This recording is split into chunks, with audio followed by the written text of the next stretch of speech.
Look, sometimes you play, you want to bluff or whatever, and sometimes people call your bluff and you end up losing, like Donald Trump is a loser right now.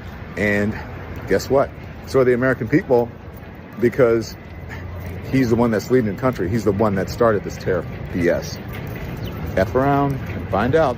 DJT. We're moving forward with a 25% surcharge on electricity exports. For the 1.5 million American homes and businesses that Ontario powers, homes and businesses in Minnesota, Michigan, and New York. This surcharge will cost families and businesses in these states up to $400,000 each in every single day. On an average, this will add around $100 per month to the bills of hardworking Americans. Let me be clear. I will not hesitate to increase this charge. If necessary, if the United States escalates, I will not hesitate to shut the electricity off completely. Believe me when I say I do not want to do this. I feel terrible for the American people because it's not the American people who started this trade war. It's one person who's responsible. That's President Trump. But how did we get here? Let's rewind. Trump's America First policies included slapping tariffs on Canadian steel, aluminum, and other key exports, arguing that America was getting a raw deal. Canada, known for being polite and diplomatic, tried reasoning. But when diplomacy failed, they decided to fight fire with fire. And now the U.S. is feeling the heat. With electricity costs rising, trade relations strained, and the possibility of economic ripple effects, this trade war is no longer just political. It's personal. While the U.S. was busy playing economic hardball, Canada decided to strike back where it really hurts: power. A 25% levy on U.S.-bound electricity means states like New York, Minnesota, and Michigan, which rely heavily on Canadian hydroelectric energy, could see significant price hikes. But that's just the beginning. Beyond electricity, Canada has rolled out a wave of retaliatory tariffs targeting U.S. industries that matter most. From steel and aluminum to dairy, whiskey, and even ketchup, Canada is making sure American businesses and consumers feel the impact. And these aren't random choices. Many of these industries are rooted in key swing states, putting pressure on lawmakers to reconsider their stance. For Canada, this is a calculated move. Prime Minister Mark Carney, a former banker with a deep understanding of global markets, knows exactly where to apply pressure. He's making it clear. Canada isn't just a friendly neighbor, it's an essential trade partner that won't be pushed around. If this escalates, Americans could see higher prices across the board. That Sunday grocery run, more expensive. That bourbon you love, it's going to cost more to unwind. Even American businesses that rely on Canadian materials, think construction and manufacturing, will have to adjust to rising costs. And guess who's going to pay for that? Yep, us, the consumers. Meanwhile, Canada is doubling down, confident in its position. Unlike past disputes where they took the high road, this time they're standing firm, ready to weather the storm. The question now is, will the U.S. blink first, or are we in for a prolonged economic standoff? Beyond tariffs and price hikes, this trade war is about more than just economics. It's about power and influence in the global market. If Canada successfully diversifies its trade partnerships away from the U.S., we could see long-term shifts in North American trade dynamics. Meanwhile, if American industries start feeling the squeeze, we may see internal political pressure to reverse course. Either way, the message is clear. This isn't the Canada of old. They're not here to politely accept bad deals. They're here to win. But what do you think? Will the U.S. hold its ground, or will Canada force a change in strategy? Let us know in the comments. And if you enjoyed this breakdown, make sure to like and subscribe to Trend Feed for more deep dives into the world's biggest stories. See you in the next one. Canada is very tough. Yes, Canada is very tough. Well, Trump just effed around and found out with these tariffs to Canada, because now Ontario in Canada, the premier there, is placing a 25% surcharge on all electricity that they export to 3 of our border states, Michigan, Minnesota, and New York. That's about $100 a month per customer, 1.5 million people at least. And guess what he is saying?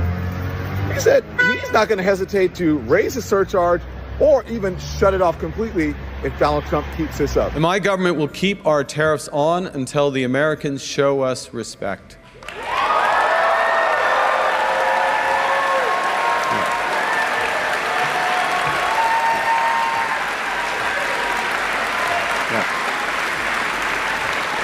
And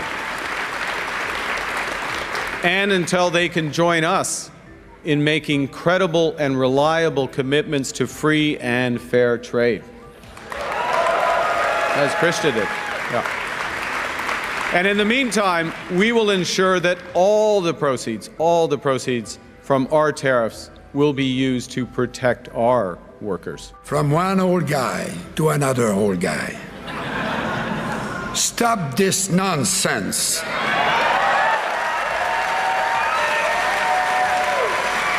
Canada will never join the United States. I can tell you that my parents were not millionaires from New York. They were workers from Shawinigan. But my mother taught us good manners. She would have been ashamed of me if I had treated anyone the way that the president treated my prime minister and the president in Ukraine in the last few weeks.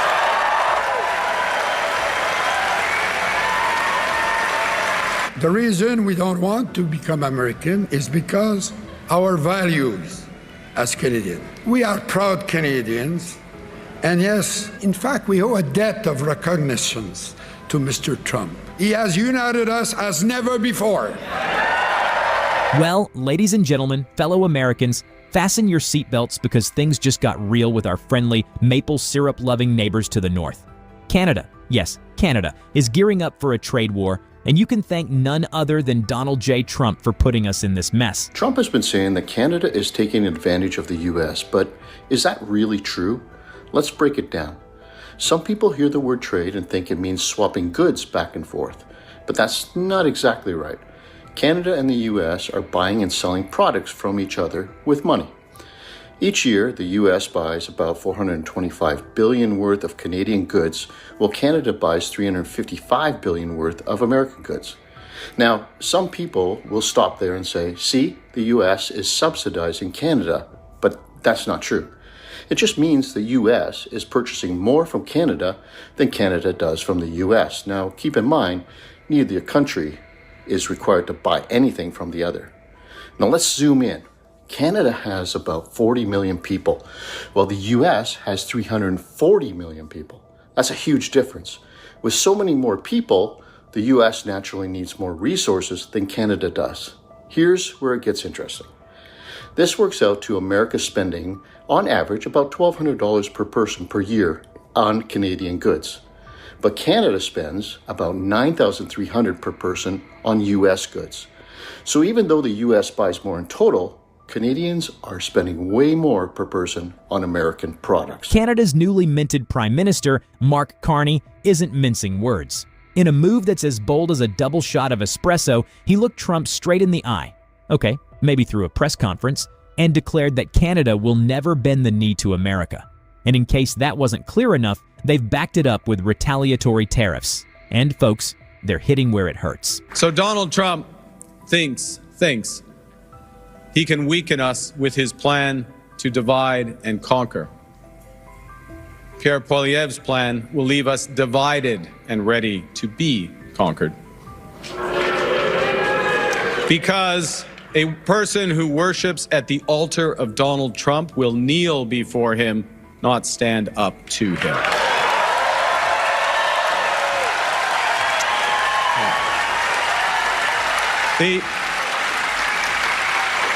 Pierre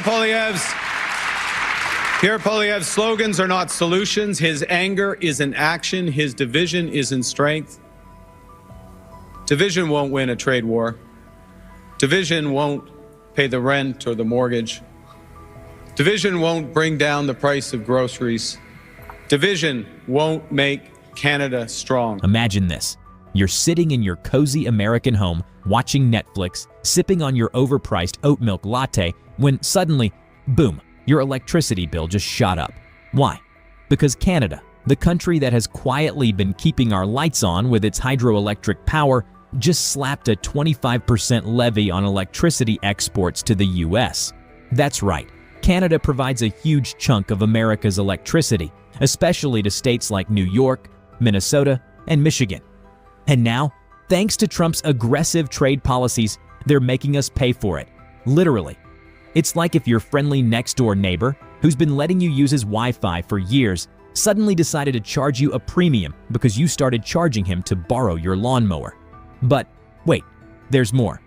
Oh, you thought the electricity tariff was bad? Think again. Canada has rolled out an entire list of retaliatory tariffs that target industries Americans actually care about. We're talking U.S. steel and aluminum, making life miserable for American manufacturers. Dairy products. Your beloved Wisconsin cheese is about to get very expensive.